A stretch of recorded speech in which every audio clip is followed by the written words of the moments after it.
बच्चों आज हम संस्कृत का प्रारंभ कर रहे हैं। तो संस्कृत के प्रारंभ में सबसे पहले जो पढ़ना है हमें, सबसे पहले संस्कृत हो या हिंदी हो या अंग्रेजी हो, यानी कोई सा भी सब्जेक्ट हम जब पढ़ें तो उसका व्याकरण पढ़ना हमें अत्यंत आवश्यक रहता है। और व्याकरण में क्या, व्याकरण को प्रारंभ करने से पहले सबसे पहले हम उसके वर्णमाला के बारे में चर्चा करते हैं।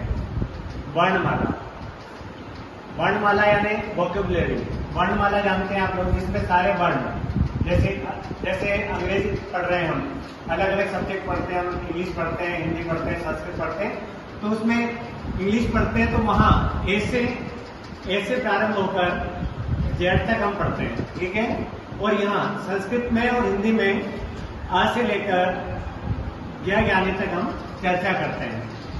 अब इसी में क्या होता है, इसी में हमें वर्णमाला के बारे में चर्चा कर रहे हैं, तो इसी में हमें पूरे जितने भी वर्ण हैं, जिनसे हमारी पूरा जो सब्जेक्ट बना हुआ है, जिनसे सभी टॉपिक्स की रचना होती है, वो सारे मिलते हैं। जैसे वर्णमाला में हमें अलग अलग, जैसे वर्णमाला अलग अलग भागों में डिवाइड रहता है वर्णमाला का, जैसे स्वर हो गए और व्यंजन हो गया।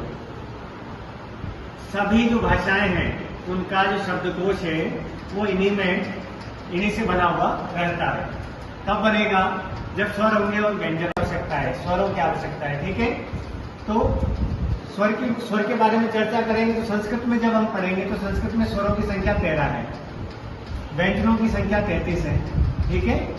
स्वरों की संख्या 13 और व्यंजनों की संख्या 33। अब स्वरों को भी हम आगे बढ़ेंगे, यहाँ से देखिएगा कि स्वर की जब चर्चा करें, स्वर को जब हम टॉपिक के रूप में लिखें और स्वर की चर्चा करें तो स्वर को हम अलग अलग भागों में डिवाइड करते हैं। स्वर भी अलग अलग है, उच्चारण के आधार पर किस प्रकार का उच्चारण कर रहे हैं वैसा स्वर रहता है। अब स्वर भी क्या है, पहले की बात करें तो ऋस्व स्वर, दूसरे की बात करें तो दीर्घ स्वर, और तीसरे में बात करें तो प्लुत स्वर, जैसा कि आप जानते हैं, ठीक है। ऋस्व में एक मात्रा का समय, यानी ऋस्व जैसा कि शब्द से प्रतीत हो रहा है कि ऋस्व यानी छोटा, दीर्घ यानी बड़ा। ऋस्व में कितनी मात्रा का समय, एक मात्रा का समय, यहाँ एक मात्रा का समय लगेगा। दीर्घ है तो 2 मात्रा का समय लगेगा, ठीक है। 2 मात्रा यानी ज्यादा हमें अपने कंठ से ज्यादा प्रयास करना पड़ेगा, कंठ से ज्यादा प्रयास करना पड़ेगा, जिससे कि हम 2 मात्रा है ना, ज्यादा प्रयास करना पड़ता है। और प्लुत में क्या कर दिया जाता है, प्लुत जहां होता है, प्लुत में क्या कर दिया जाता है, 2 मात्रा को और 3 मात्राओं में, 4 मात्राओं में लंबा खींच दिया जाता है। जैसे ओम की ध्वनि है, ओम की ध्वनि है, जैसे ओम का उच्चारण करते हैं हम, ओम का उच्चारण जब हम करेंगे, ओम का उच्चारण जब करेंगे तो उसको क्या कर दिया जाता है, प्लुत कर दिया जाता है, लंबा खींचा जाता है। अब ओम का प्लुत का, जैसे कि हम ज्यादातर वेद पढ़ते हैं, मंत्र पढ़ते हैं, तो वहां पर ये जो प्लुत स्वर है उसका उपयोग ज्यादा करते हैं। ऋस्व स्वर की बात करें सबसे पहले तो ऋस्व स्वर होते हैं हमारे 5, दीर्घ स्वर होते हैं हमारे 8, ठीक है। ऋस्व स्वर की बात कर रहे हैं, सारे जो व्याकरण निकली है कहां से निकली है, माहेश्वर सूत्रों से निकली है। माहेश्वर सूत्रों से ये स्वर और व्यंजनों की रचना हम करते हैं, स्वर और व्यंजन वहीं से निकलते हैं, ठीक है। माहेश्वर सूत्र आप लोग सभी जानते हैं, नहीं जानते हैं तो देखिए, जैसे कि माहेश्वर सूत्र है हमारे, महर्षि पाणिनि जो हुए हैं उन्होंने इन सूत्रों की रचना की है। महर्षि पाणिनि जो संस्कृत व्याकरण के ज्ञाता है, विद्वान है, जिन्होंने इनकी रचनाएं की है, व्याकरण की रचना की है, व्याकरण को बनाया है, महर्षि पाणिनि, उन्होंने माहेश्वर सूत्रों की रचना की है। ऐसा कहा जाता है कि जो भगवान शंकर है उनके डमरू की जो ध्वनियां हैं, उन ध्वनियों से इनकी रचनाएं हुई है।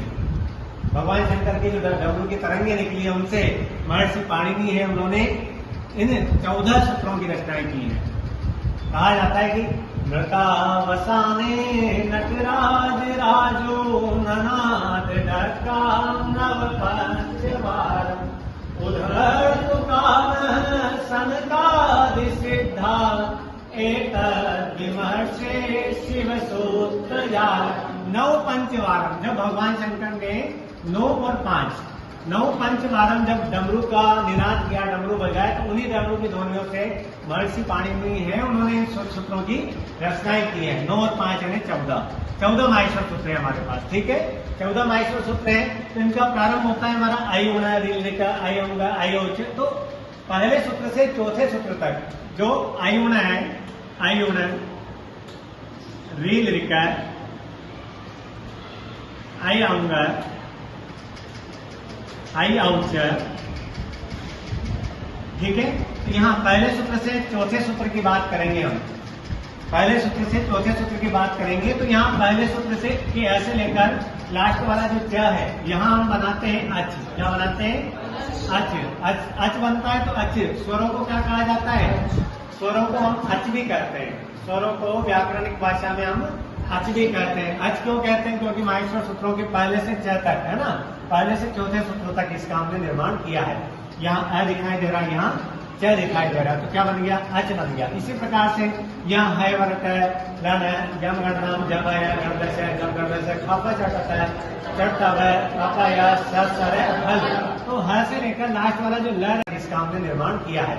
यहाँ अ दिखाई दे रहा है, यहाँ च दिखाई दे रहा है, तो क्या बन गया? अच बन गया। इसी प्रकार से यहाँ है वर्त है, लन है, जम गणनाम, जब है, गणदश है, जब गणदश है, खापा चटत है, चटतब है, पापा या सर है, हल।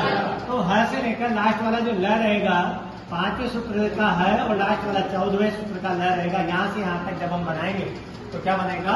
हल बनेगा। क्या बनेगा? हल।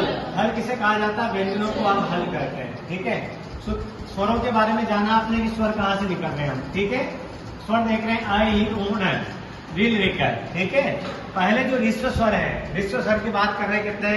5 ऋस्व स्वर यहाँ से निकल रहे हैं। देखिएगा अ, ई, उ, री, री, यहाँ से निकल रहे हैं 5 ऋस्व स्वर। ठीक है, इन्हीं को हम जब दीर्घ करेंगे, इन्हीं का दीर्घ बनाएंगे तो 8 हो जाएंगे। जैसे अ का दीर्घ बनाएंगे, आ बन जाएगा, ई का दीर्घ बनाएंगे, बड़ा ई बन जाएगा, ऊ का दीर्घ बनाएंगे, बड़ा ऊ बन जाएगा, री का बड़ा री बन जाएगा। कितने हो जाएंगे? 8 हो जाएंगे। कौन से? दीर्घ वाले 8 हो जाएंगे। कब होंगे? जब इनको हम दीर्घ करेंगे। ठीक है, क्योंकि यहाँ देख रहे हैं आप 1 2 3 4 पहले से हमारे पास, और 4 इनका दीर्घ करेंगे तो 8 हो जाएंगे।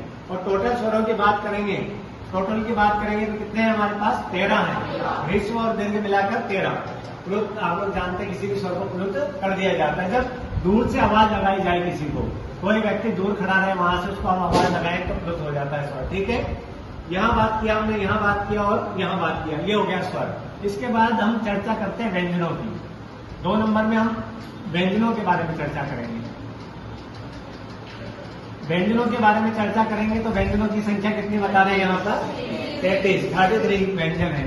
इनको कितने भागों में डिवाइड करेंगे हम? अलग अलग भाग है इसके। सबसे पहला भाग होगा कौन से व्यंजन? स्पर्श व्यंजन। स्पर्श व्यंजन। ठीक है, दूसरे वाले भाग की बात करेंगे तो अंतस्थ व्यंजन। तीसरे भाग की बात करेंगे तो ऊष्म व्यंजन। ठीक है, तो वर्णमाला की चर्चा करते हुए हम व्यंजनों तक पहुंचे। स्पर्श व्यंजन, अंतस्थ व्यंजन और ऊष्म व्यंजन। स्पर्श व्यंजनों की संख्या पता है आपको? कितने होते हैं? 25। कितने होते हैं?